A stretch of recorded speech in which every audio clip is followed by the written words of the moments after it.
कहते हैं अगर छल करोगे तो छल मिलेगा, अगर संघर्ष करोगे तो फल मिलेगा, कल नहीं हर पल मिलेगा। नमस्कार दोस्तों, मैं आप सबका स्वागत करता हूं और सभी के माँ बाप को मेरा प्रणाम है, मेरा नमस्कार है। और जितने लोग उत्तर प्रदेश पुलिस का तैयारी कर रहे हैं, मैं आप सभी को बताना चाहता हूं।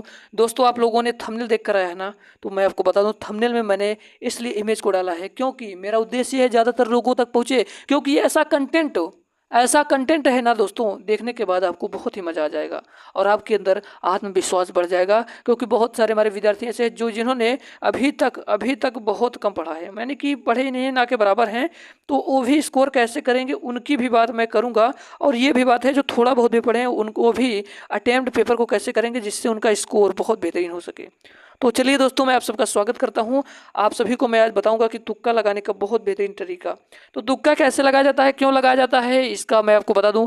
तुक्का का मतलब होता है कि कुछ प्रश्न आते रहें, कुछ ना आते रहें, यानी कि प्रश्न में लगभग ना आते रहें, उनको कैसे तुक्का मारना है और मारना है कि छोड़ना, ये भी बातें बताऊंगा मैं। दोस्तों, आपको बता दूं, सबसे पहली बात तो पेपर हॉल में जब आप बैठेंगे तो आपको पेपर हॉल में बैठने के बाद मैं आपको एक्सपीरियंस शेयर कर रहा हूँ कि पेपर हॉल में बैठिए, बैठने के बाद आपको करना क्या है। पेपर खोलिए और पहला काम, आपको सबसे अच्छी चीज़ बता रहा हूँ दोस्तों, ये सब कोई नहीं बताएगा, कि आपको पेपर को बहुत अच्छे ढंग से, बहुत बेहतरीन ढंग से पढ़ना है। सबसे दोस्तों क्या करना है, सबसे अच्छे ढंग से पढ़ना है। सबसे पहली बात मैं बता दे रहा हूँ कि आपको क्वेश्चन, जो क्वेश्चन रहेगा उसको सबसे अच्छे तरीके से पढ़ना, हर प्रश्न को। और दोस्तों, करना कौन सा प्रश्न है भैया, तो करना आपको सबसे जो सरल प्रश्न हो, सबसे जो आसान प्रश्न हो, उसको आपको सबसे पहले कर लेना है। मैं आपको बता रहा हूँ, उसके बाद जो इससे थोड़ा सा कठिन हो उसको करना हो, सबसे कठिन वाला लास्ट में करना है। ये तीन चीज़ें पकड़ पाए आपने। क्या मैंने बोला दोस्तों, कि सबसे पहले जो आता हो, जो आसान हो, उसको करिएगा। दूसरा मैंने बताया कि जो मीडियम का हो, मध्यम कर भी सकते हो, ना कर सकते हो, उनको भी करिएगा। तीसरा बताया सबसे कठिन को छोड़िएगा और जो आते रहे उनको करना है। तो चलिए, ये टिप्स मैं आपको बताना चाहूँगा दोस्तों।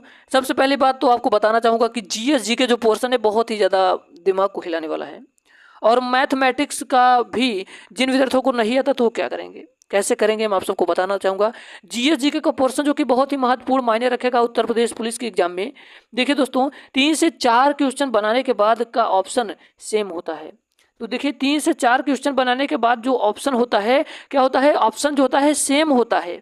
3 से 4 क्वेश्चन जब बना लेंगे उसके बाद ज़्यादातर ऑप्शन आपके सेम होंगे, यानी कि बी, जो बी उत्तर होगा ये उनके लिए है जिनको कुछ भी नहीं आता और कुछ भी ना पढ़ा हो, 1% की चीज़ें ना आती हो, वो भी एग्जाम में स्कोर करेंगे।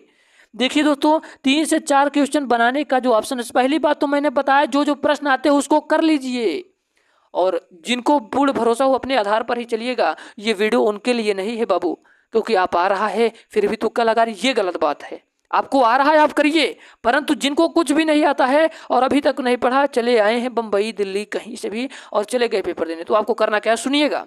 3 से 4 क्वेश्चन बनाने के बाद जैसे स्टार्टिंग का 3-4 क्वेश्चन हो गया, उसके बाद option same to same answer मिलेगा लगभग 3-4 बार।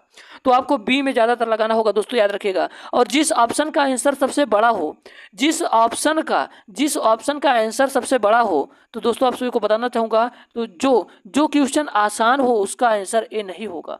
जो क्वेश्चन आसान हो, पहली चीज़ मैं बता दिया कि जो क्वेश्चन सबसे ज़्यादा आसान हो और आसान दिया हो उसका आंसर ए कभी नहीं होता। मेरी बातों को पकड़ो, और जब ऑप्शन में कन्फ्यूजन हो तो बी या सी ही चुने। मैं चैलेंज करता हूं दोस्तों, मैं चैलेंज करता हूं, जिस ऑप्शन में आपका कन्फ्यूजन होगा वो बी या सी होगा, बी या सी होगा।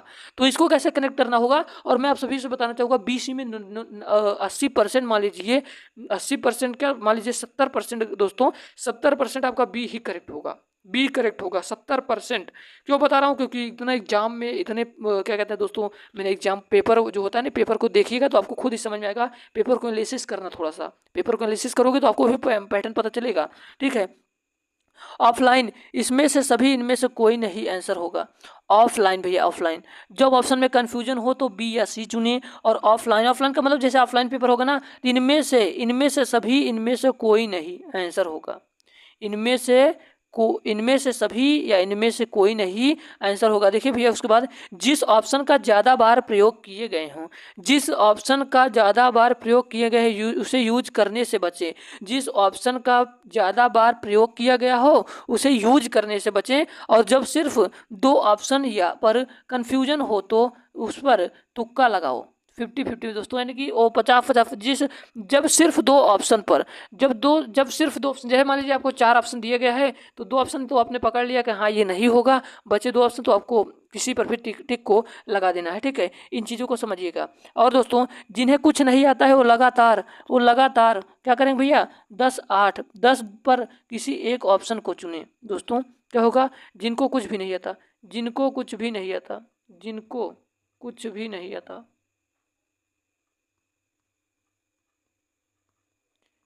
जिनको कुछ भी नहीं आता बाबू, वो 10 में लगातार एक ऑप्शन चुने। मान लीजिए आपने बी चुना तो बी सब में मारिए, बी सब में मारना है आपको। ठीक है, 10 ऑप्शन याद रखिए, 10 ऑप्शन बता दे रहा हूँ। और खास कर ये हमारे उन विद्यार्थी के लिए वीडियो है ही जिनको कुछ भी नहीं आता। अगर आपको आता है, आप समझदार व्यक्ति हैं, तो तुक्का कम से कम लगाइएगा, मैं बातें बता रहा हूँ। और बात करता हूँ मैथमेटिक्स की, जितना कठिन ऑप्शन होगा ए को चुने, जितना कठिन ऑप्शन होगा ए को चुने और अलग ऑप्शन को निकालो। ठीक है, और आप सभी को बता दूं ज़्यादा कैलकुलेशन सवाल का आंसर ये होता है, ज़्यादा जो कैलकुलेशन वाला सवाल नहीं होता भैया, उसका आंसर होता है डिजिट वाले कैलकुलेशन वाले सवाल का आंसर एक या क्या होता है भैया, एक या वी होता है, एक और ए 1 या एक या ए होता है। ऑप्शन को क्वेश्चन में पुट करके आंसर निकाले। बहुत आसान क्वेश्चन का आंसर ए नहीं होगा, जो बहुत आसान प्रश्न आ जाते हैं तो उसका आंसर ए नहीं होगा। और आपको बताना चाहूँगा ऑनलाइन ऑफलाइन दोस्तों, मैं आपको बताना चाहूँगा कि निगेटिव मार्किंग को देख कर आपको लगाना होगा। निगेटिव मार्किंग कैसा है और कौन तुक्का लगा सकते हैं, तो ऑल क्वेश्चन में दोस्तों 25% ए, 25% बी, 25% सी रहता है, 25% डी ज़्यादातर प्रश्नों में। मैं आप सभी से बताना इसीलिए बता रहा हूँ कि जिन विद्यार्थियों को कुछ नहीं आता आपको करना क्या होगा मैं बता रहा हूँ, सुनिएगा। आप 10 प्रश्न उठाइएगा, 10 पर एक टिक मारते, जैसे बी लगाए ना तो बी मारिए। फिर 10 उठाए उसमें ए वाई ए, जैसे मतलब मारना जिसमें आपका मन कहे, मतलब कि। और ज़्यादातर मैं बता दे रहा हूँ, ज़्यादातर सफल होना है दोस्तों तो ज़्यादातर बी और सी होगा। बी और सी इसलिए बता रहा हूँ दोस्तों, ये बहुत सीक्रेट पॉइंट है, क्योंकि बी सी पकड़ता है एग्जामिनर। बी सी जो पॉइंट है दोस्तों, बी सी आप कोई भी एग्जाम उठा लेंगे 90% यानी कि 90 से 80% आपको बी सी आंसर मिलेगा। तो जिनको कुछ भी नहीं आता मैं यही बात कहूँगा, 10 उठाइएगा, 10 में बी, फिर 10 उठाइएगा, फिर बी, सी ऐसे मार कर आप लोग अपने एग्जाम को क्रैक करिएगा, अपने एग्जाम को सफल बनाइएगा। मिलते हैं नई वीडियो में, उम्मीद करता हूँ आपको वीडियो पसंद आई होगी। हाँ भाई, जिनको आता होगा ऐसी गलती, यानी कि मैं आपको बता रहा हूँ कि जिनको आता रहे वो प्रश्न को अपना सही करना है, साफ सी बात है। ठीक है, अपने अनुसार चले, मिलते हैं नई वीडियो में, तब तक के लिए जय हिंद, वंदे मातरम, अपना ख्याल रखिएगा।